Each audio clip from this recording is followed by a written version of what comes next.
प्रभु की महत्ता और दयालुता।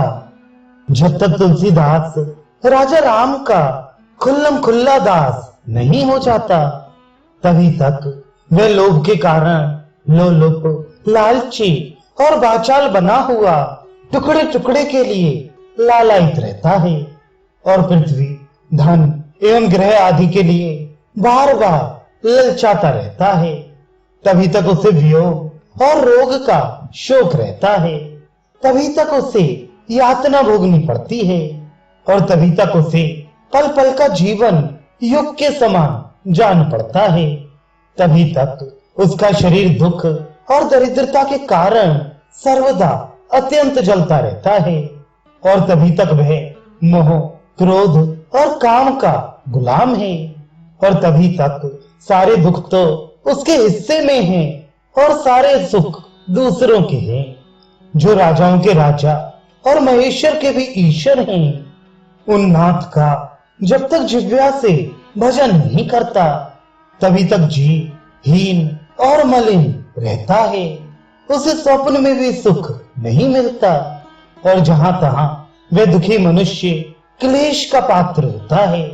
तभी तक वह नंगे पैर पेट खलाए और मुंह बाएं देश देश का तिरस्कार सहन करता फिरता है और तभी तक उसे दरिद्रता का दयावह और दुसह दुख घास फूस की शैया पर सोना और जीने खेस का ओढ़ना रहता है। हे नाथ, आप ब्रह्मा आदि ईश्वरों के भी ईश्वर, महाराजों के महाराज, देवों के देव और प्राणों के भी प्राण हैं। आप काल के भी काल, महाभूतों के भी महाभूत, कर्म के भी कर्म और कारण के भी कारण हैं। किंतु वेद के लिए अगम होने पर भी आप तुलसीदास जैसे साधारण पुरुष के लिए सुलभ हैं। इतने महान होने पर भी आप सील के समुद्र और करुणा के भंडार हैं। आपकी महिमा अपार है। आपकी किसी भी वाणी, वेद पुराण आदि का वारा पार नहीं है। किंतु इतना बड़ा प्रभुत्व रहते हुए भी आप बड़े ही सावधान हैं। इसी से यदि कोई अत्यंत तुच्छ प्राणी भी आपके अनन्य शरणागत हो जाता है, तो आप उसकी पूरी पूरी चिंता रखते हैं। भगवान राम दीन दुखियों के रक्षक एवं दयामय हैं। उनका जिसने जहां स्मरण किया, उसके लिए वे वहीं खड़े हो जाते हैं।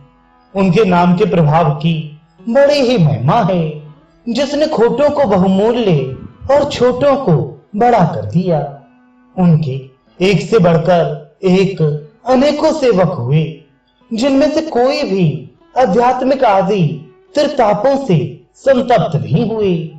परंतु प्रेम तो मैं प्रहलाद का ही मानता हूं, जिसने पत्थर में से भगवान को प्रकट कर दिया। हिरण्यकशिपु ने प्रहलाद जी को मारने के लिए तलवार निकाल ली। उसके मन में कहीं तनिक भी दया न थी, किंतु काल के समान भयंकर पिता को देखकर भी प्रहलाद जी भागे नहीं। और जब उसने कहा, बता तेरा राम कहाँ है, तो बोले सर्वत्र है। इस पर उसने पूछा, क्या इस खंभे में भी है? तो प्रहलाद जी ने कहा, हाँ। उनकी इस हाँ को सुनते ही नरसिंह जी प्रकट हो गए और शत्रु का नाश कर क्रोधवश बड़े भयंकर बन गए। फिर भी प्रहलाद जी के प्रार्थना करने पर ही शांत हुए। तुलसीदास जी कहते हैं, इससे भगवान के प्रति लोगों का प्रेम और विश्वास बढ़ गया और तभी से लोग पाषाण प्रतिमाओं का पूजन करने लगे। बहिर्गत सगुण रूप भगवान राम अंतर्यामी निराकार ईश्वर से भी बड़े हैं, क्योंकि जिस प्रकार हाल की ब्याई गौ अपने बच्चे का शब्द सुनते ही स्तनों में दूध उतार दौड़ी आती है, उसी प्रकार वे भी अपना नाम सुनकर दौड़े आते हैं।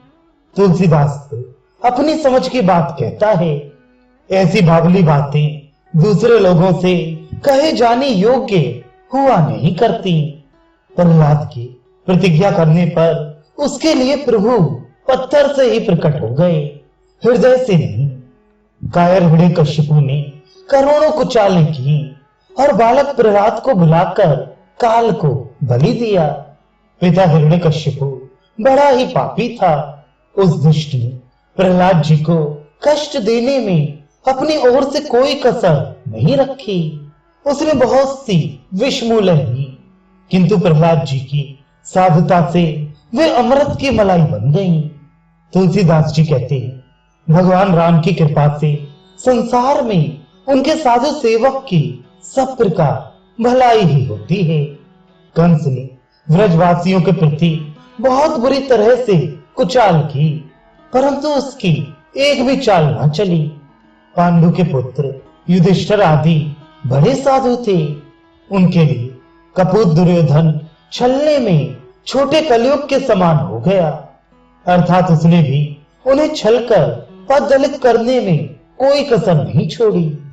परंतु कृपालु श्री कृष्ण चंद्र बड़े ही शरणागत रक्षक हैं, अतः अपनी ही दुष्टता के कारण वे दुष्ट बकासुर आदि राक्षस स्वयं नष्ट हो गए।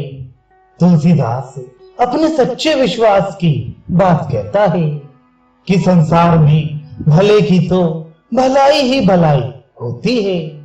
इस पृथ्वी पर ऐसे अनेकों राजा हो गए हैं जिनके भय के कारण देवता लोग चिंता में ही सूखे जाते थे।